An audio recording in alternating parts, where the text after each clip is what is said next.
What is up today, Dallas Cowboys fans? It's Victory Monday. Fortunately for the Dallas Cowboys yesterday, the Dallas Cowboys themselves took care of business against, of course, NFC East division rival, the New York Giants. This team has come in hampering, of course, dealing with injuries at the QB position.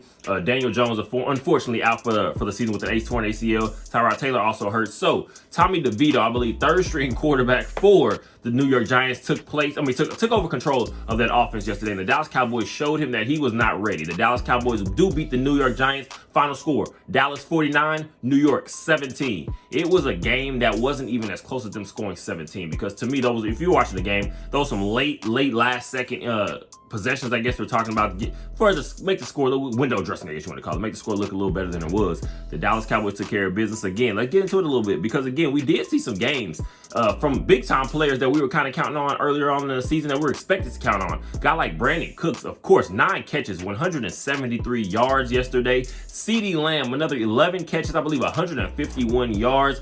2 touchdowns, one of the rushing variety, one of the receiving variety. So we already know we can talk about that a little bit, but the Dallas Cowboys did handle business, and there's a lot for this team to be looking forward to in the schedule coming up real soon. Once again, the Dallas Cowboys defeat the New York Giants. Final score 49, New York Giants 17. This was a game that showed that we now have opened up this offense completely. We talked about it a little bit. Of course, over the last couple weeks, you've seen that this team has now just let Dak Prescott pretty much continue to take over control and lead the offense himself. Because again, that was kind of the belief that we were going to have coming out of OTAs, mini camp, training camp, all that talk, preseason, whatever. This is going to be a brand new offense. It's going to be up tempo. It's going to be quick hitting. You're going to take lots of deep shots downfield. You're going to use your guys to utilize your playmakers in the shallow routes also. But what we did not get to see was I guess you want to say, to me, there was no aggressiveness in this type of offense. And to me, that always is going to leave issues, because one bad drive, bad series of plays, a turnover, a mistake, is going to put you completely behind behind the 8 ball. Because one thing you're looking for is, when you're running that type of offense, the conservative, the slow speed offense, the number one thing you have to have is a shutdown defense. Of course, we're going to say our defense is very good. We have playmakers. We have talented players across the field on the defensive side of the ball that Dan Quinn can use and move around a little bit. But when you're talking about running this conservative type offense, what Mike McCarthy also said many times, to help our defense and just pretty much to be complementary to our defense, you get yourself in trouble. Because one thing is for sure, when you're running these type of slow, methodical offenses, then that's your standard and your base foundation, I guess, of your team, of your offensive, on the offensive unit, of course, at least. You're going to find yourself in trouble sometimes if there are any mistakes, because when you're trying to find yourself scoring 6, 7, 8-minute drives every single time, what happens when you're not able to get the train rolling early on in the game? You might find yourself being back in position where you're down a couple scores. So the Dallas Cowboys letting Dak Prescott take over full control. We see Dak using his legs so much more. And to me, it's not even necessarily the plays where Dak is actually taking off down the field and trying to get those first downs with his legs. It's just a threat of Dak Prescott being able to use his legs. We see him again have a touchdown run in this game, just using his legs. And again, what that is going to do is going to open up the defense, the opposing defense, because now you're not knowing exactly what to give up. And then when you're seeing your playmakers step in and actually start to shine, that's going to open up more things for this team. Hopefully we can start to get a guy like Tony Pollard opened up, because my thing is, personally, watching this game, Tony Pollard to me he's still the same back that I saw him, I guess this fan base in general has seen from Tony Pollard over the last few seasons. The difference of the way I think we're doing things is the way that we're employing Tony Pollard. We're giving him a lot of those Ezekiel Elliott type touches, and I wasn't really a fan of for Tony Pollard getting those, because again, he can be shifty at certain times. We've seen him barrel over guys every now and then, but that's not his game. You want to get Tony Pollard out on the edges. We're talking about some zone concepts, whatever we're going to do. The man on man, just straight hand, one guy blocking one guy, that doesn't open up many holes. So you're going to have to utilize what exactly a guy like Tony Pollard, his skill set is. Get him on the edges. Let him run around a little bit. But even if you're not going to get him these touches in the handoff variety, the carry variety as a running back, I want to see Tony Pollard involved a little bit more in the receiving game. Because again, we can use, I guess, especially when we're talking about a guy like Tony Pollard, his skill set, you can find yourself just screening him a lot. Because again, one thing you're going to see, watch the game for sure yesterday against the New York Giants. Jake Ferguson is now starting to make a splash for himself, make a name for himself. And of course, we know what CeeDee Lamb is. We know what Brandon Cooks has shown also another game. I already said Brandon Cooks yesterday, 9 catches for 173 yards and a touchdown. This was a game that showed Brandon Cooks exactly what we're talking about, what we're expecting from him, a guy like him, Stephon Gilmore on the opposite side, just being able to take some pressure off the other guy that we know, our young star player on the opposite side of that. We're talking about the cornerback, but on this more specifically, the wide receiver position. CeeDee Lamb is a guy, of course, you hear all the time, CeeDee Lamb's talked about as if he's just a slot guy, as if this is a guy we've seen up to this point. CeeDee Lamb is just an all-around wide receiver. Yesterday, Tony Pollard rushes for 15 carries, 55 yards. And then my guy, I'm really starting to love even more. We're watching the way that he just runs. He runs intensely. And again, if you want to compare it to anybody, I'm going to say it's the last couple years that we saw of Ezekiel Elliott. The running style, just downfield aggressive, not easy to take down with the first tackler. Rico Dowdle, 12 carries for 79 yards and a touchdown. This is a guy that I want to see being used in the red zone. We saw a couple possessions. Tony Pollard, especially as that goal line back for us, for whatever reason. Mike McCarthy, to me, is overthinking it. Of course, a guy like Hunter Lepke, I felt could possibly be I guess you want to say an X factor for this team because it may be his red zone threat. We're talking about, again, we've seen the way that Mike McCarthy has used fullbacks in his time with the Green Bay Packers. But a guy like Hunter Lepke, if you're not going to use him, you need to put your dogs down there in the red zone because we do know it's a game of inches. Sometimes you need somebody that can get those extra couple tough extra couple or a few tough yards. And to me, that's not Tony Pollard's game. Of course, we can already see that. Rico Dowdle, it needs to be your full-time goal line back. This is your red zone threat. This is a guy I can see us literally starting to, we're talking about potentially just using a guy like Rico Dowdle a little bit more in red zone goal line opportunities. I'm going to say anything within 15, that should be Rico's time. So Rico Dowdle is a guy we can look at possibly. You can add an extra 14 points a game to this offense. We see what it is now with Dak Prescott utilizing everything that he can do. Dak Prescott yesterday throws for 404 yards, 4 touchdowns. It was, again, a weird play, I believe. It might have looked like there was a little bit confusion. It showed up in man. They kind of pop out into zone, and Dak Prescott throws an early interception. So again, a ball that did not really matter in the long game, I guess the long run of the game. But it was one of those things, to me personally, the interceptions here and there don't bother me because what it does show is aggression. Dak Prescott is showing that this is his offense. This is his team. And I'm going to say it now. CeeDee Lamb goes over. We talked about a few weeks ago, I believe, before we start to see this uptick in the way the offense is running things. We heard about a little dissension, and I don't mean dissension as if it was going to be anything detrimental to the team or the locker room. But we heard just CeeDee Lamb start to have a few rumblings that he's not getting the opportunities to help this team. He feels if he's going off, the rest of the team is going to do nothing but play better because, again, that's opening up other things for other guys. Although we do know what CeeDee Lamb can get done on his own. So, just that little talk that we heard, Dak Prescott says CeeDee Lamb talks to him about it. And Dak Prescott pretty much just reverts back to him pretty much that if there are any issues, just bring them to me. It seems like pretty much, I'm not sure if Mike McCarthy is in on this, whatever it is, but to me, I don't believe there's a coincidence that this entire offense completely flipped over on its head and we're going a completely different direction. Because again, you don't see the bog down, a lot of crossing routes, short 5, 7, 8 yard routes. And again, you're taking a threat of pretty much opening up the field when you do that. So it's crazy that that's happened. But again, that's one of those things, those small things early on in the season that we could see potentially be, I guess you want to say, a positive in the long run, because we are seeing that now CeeDee Lamb is getting his opportunities. Again, I already said 11 catches for 151 yards.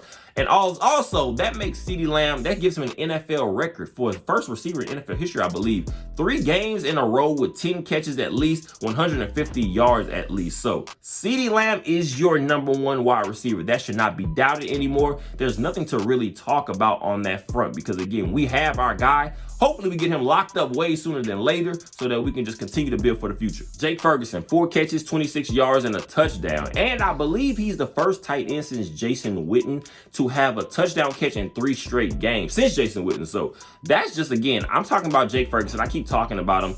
Yesterday was one of those games where he's kind of picking his spots. Dak Prescott is using him here and there. But we are just seeing Jake Ferguson get way more opportunities. He's getting more targets. Now he's a very big focal point of this offense. And to me, that cannot be underestimated because it does, again, open up things for a guy like Brandon Cooks, who we're finally seeing to blossom once again. Also, you're going to go into the mixed bag, a guy I'm excited about. We know we talked about to me, I don't want to say I'm completely off the Michael Gallup ship.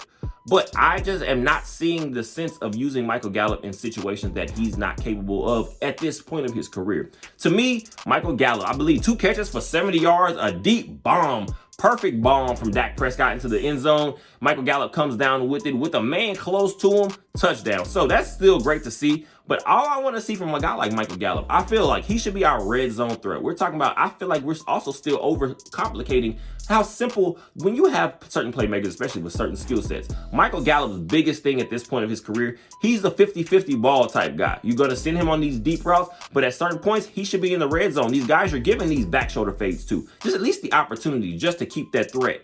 Because we have seen Michael Gallup has come down with those over the last couple of years, although returning from an ACL injury.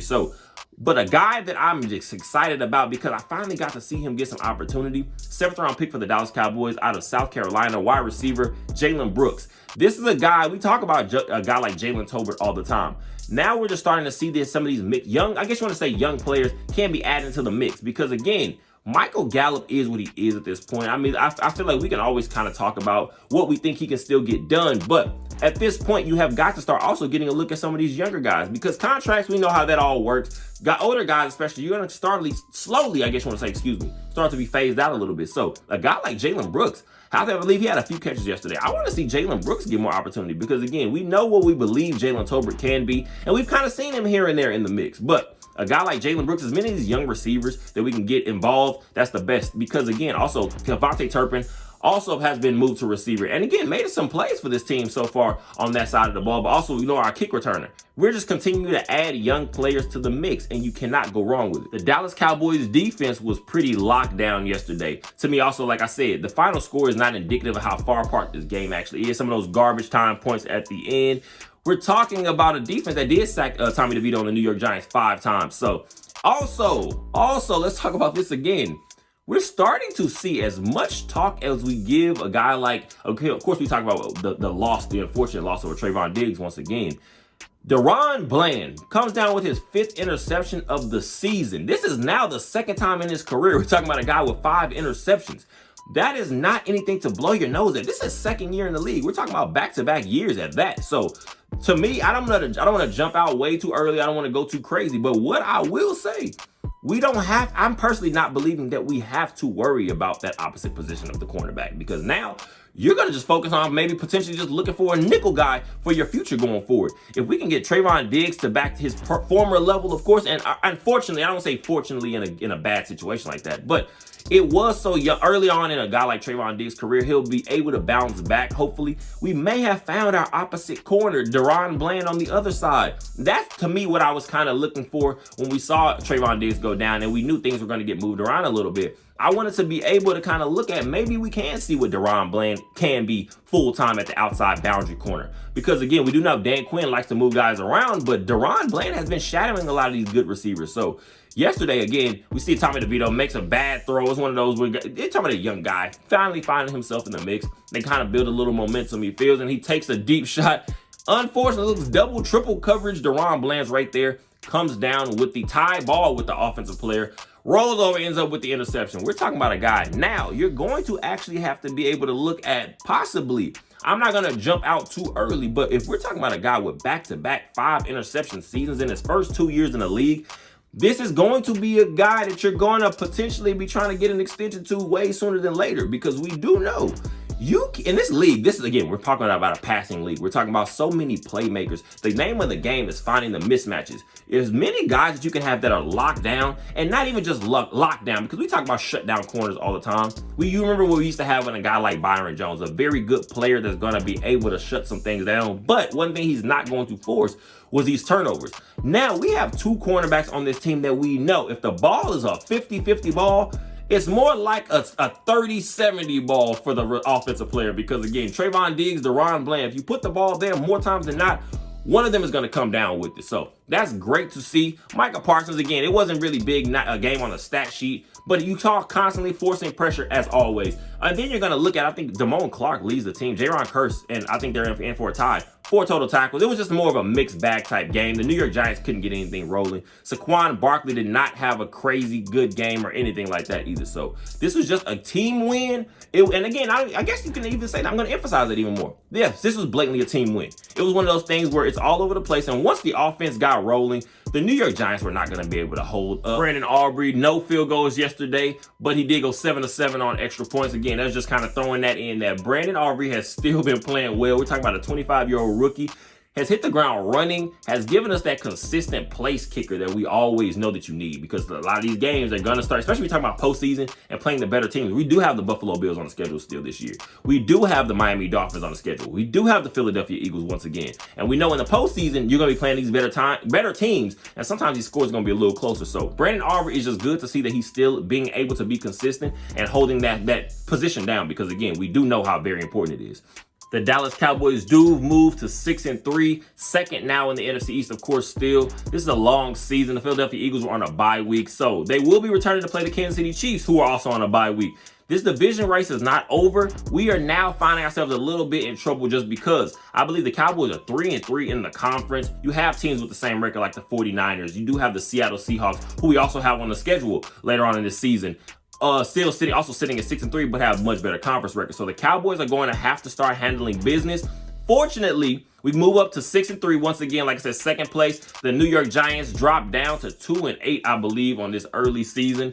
We're going to now see how serious this team is. The next game for the Dallas Cowboys will be against the Carolina Panthers. First round rookie quarterback Bryce Young, who's now looking at this point, at least early on, we do know it's not the same mix. I believe the Texans are in a better position. We are seeing a guy, he's starting to be able to, people are asking the question, should CJ Stroud have been taken #1 overall? So I'm sure Bryce Young wants to come out here and make a name for himself and put up a good game against the Dallas Cowboys, because you do know all eyes will be on teams like this. So the Dallas Cowboys will face off against the Carolina Panthers next. Again, also in this schedule, we do have the Seahawks remaining. We do have the Detroit Lions remaining. Again, like I said, the Buffalo Bills, also the Miami Dolphins. So we have got to start handling business.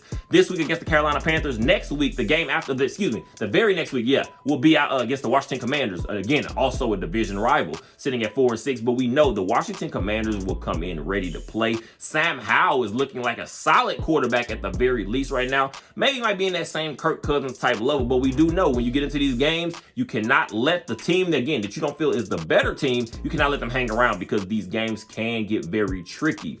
The Dallas Cowboys will be facing off against the Carolina Panthers once again. So hopefully we handle this business. Hopefully we get this thing rolling. I will say these next couple weeks, especially against the Commanders and the Panthers we're talking about, these are going to be opportunities for you to continue to oil this machine and make sure that it's well oiled, because again, you are starting to hit the meat of your schedule. So we're going to have to lock in. Continue to get Brandon Cooks involved. Continue to get Jake Ferguson involved. I want to see us again continue to use Tony Pollard a little bit more in the passing game and let Rico Dowdle shine. Mike McCarthy is doing a disservice to this entire offense by not letting a guy like Rico Dowdle get as many opportunities. I feel if we're going to run like a committee type based offense, which of course it was believed Tony Pollard's going to get the bulk of your carries, I want to see a guy like Rico Dowdle getting 10 to 12 carries a week. I'm not seeing the reason not to. Especially this team, at some point, we're starting to see over the last few weeks, we're living in the red zone. And I feel like especially some opportunities for a guy like Rico Dowdle could have potentially helped in the last game against the Philadelphia Eagles. So continue to oil this machine, continue to get things on the right track. The defense is still playing well right now for what's in front of us.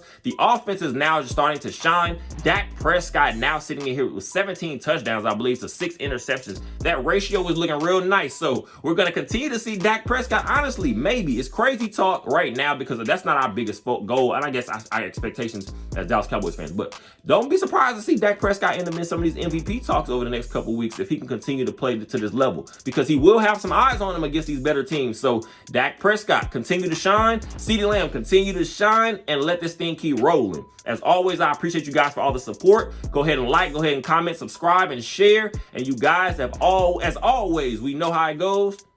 Go Cowboys.